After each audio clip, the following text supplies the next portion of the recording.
আজকে আমি সিহিরির জন্য ডাল রান্না করতেছি ডিম দিয়ে অনেক মজা করে। তো আপনার সাথে শেয়ার করবো, সাথেই থাকেন। আর আপনারাও কিন্তু ট্রাই করতে পারেন এভাবে। ফার্স্টে আমি ডাল দিয়ে দিচ্ছি। Yeah.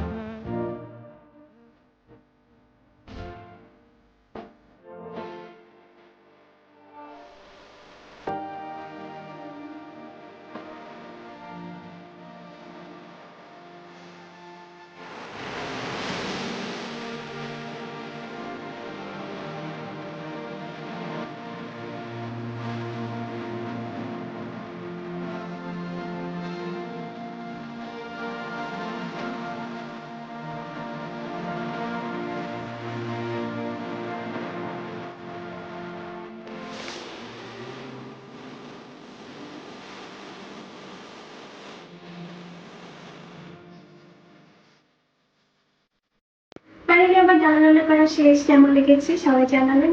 আর আপনারাও ট্রাই করবেন, সিহিরিতে ডাল দিয়ে ভাত খেতে কিন্তু ভালোই লাগে।